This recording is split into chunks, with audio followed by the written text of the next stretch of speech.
Hello guys, இந்த வீடியோவில் பார்த்தீங்கன்னா நம்ம வந்து டெக்ஸ்ட் எப்படி ரவுண்ட் ஷேப்பில் வந்து டைப் பண்ணுறது, அதாவது ஒரு கருவை பேஸ் பண்ணி எனக்கு அந்த டெக்ஸ்ட் வந்து டைப் ஆகணும். ஸோ அந்த மாதிரி நம்ம எப்படி பண்ணலாம் அப்படிங்கிறத பார்ப்போம். ஒரு சர்க்கிள் வந்து கிரியேட் பண்ணி வச்சுருக்கேன். அதுக்கப்புறம் ஒரு கோன் வந்து கிரியேட் பண்ணி வச்சுருக்கேன். ஃபர்ஸ்ட் நான் வந்து கோனை செலக்ட் பண்ணிட்டு அதுக்கப்புறம் நான் சர்க்கிளை வந்து செலக்ட் பண்ணுறேன். ஸோ அதுக்கப்புறம் ரைட் கிளிக் கொடுத்து நான் வந்து பேரண்ட் ஆப்ஷன் போயிட்டு அதில் வந்து வெர்டிசஸ் வந்து செலக்ட் பண்ணிக்கிறேன். ஸோ இப்போ பார்த்தீங்கன்னா அந்த கோனை செலக்ட் பண்ணிட்டு ஸோ இந்த ஆப்ஜெக்ட் ப்ராப்ளம் வந்து இன்ஸ்டன்சிங்னு ஒன்று இருக்கும். ஸோ இதில் வந்து நான் வெர்டிசஸ் வந்து செலக்ட் பண்ணால் ஸோ இந்த சர்க்கிள்ஸில் வந்து எவ்வளோ வெர்டிசஸ் இருக்கோ அவ்வளோ ஆப்ஜெக்ட் வந்து எனக்கு கிரியேட் ஆகிருக்கும். ஸோ நான் இப்போ இந்த சர்க்கிள்ஸ் வந்து ஸ்கேல் பண்ணால் எனக்கு இந்த ஆப்ஜெக்ட்டும் வந்து ஸ்கேல் ஆகிற நீங்கள் வந்து பார்க்கலாம். ஸோ இதுக்கப்புறம் பார்த்தீங்கன்னா நான் வந்து ஒரு கர்வ் வந்து கிரியேட் பண்ணிக்கிறேன். ஸோ அதுக்கப்புறம் பார்த்தீங்கன்னா நான் வந்து டெக்ஸ்ட்டை வந்து ஆட் பண்ணிக்கிறேன். ஸோ இதில் டெக்ஸ்ட் ப்ராப்பர்ட்டிஸில் போயிட்டு இதில் ஃபாண்ட்னு ஒரு ஆப்ஷன் இருக்கும். ஸோ இதில் கீழே போயிட்டு டெக்ஸ்ட் ஆன் கர்வ்னு இருக்கும். ஸோ இதை கிளிக் பண்ணிட்டு நான் அந்த சர்க்கிளை வந்து செலக்ட் பண்ணேன்னா எனக்கு இப்போ இந்த டெக்ஸ்ட் வந்து அப்படியே சர்க்கிள் ஷேப்பில் வந்து டைப் ஆகும். ஸோ நான் இப்போ எடிட் மோட் போயிட்டு நான் வந்து டெக்ஸ்ட்டை டைப் பண்ணேன்னா எனக்கு அந்த சர்க்கிள் ஷேப்பில் வந்து டைப் ஆகுறத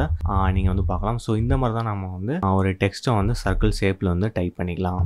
நம்மளோட பிளெண்டர் கிளாஸில் வந்து உங்களுக்கு ஏதாவது டவுட் இருந்துச்சுன்னா நம்மளோட வீடியோ கீழே வந்து கமெண்ட் பண்ணுங்கள். ஏன்னா நாங்கள் வீக்லி பார்த்தீங்கன்னா லைவ் கிளாஸஸும் வந்து கண்டக்ட் பண்ணுறோம். அதில் உங்களோட டவுட்ஸை வந்து கண்டிப்பாக வந்து கிளியர் பண்ணுவோம். ஸோ மறக்காமல் நம்மளோட வீடியோ கீழே உங்களோட டவுட்ஸை வந்து கமெண்ட் பண்ணுங்கள்.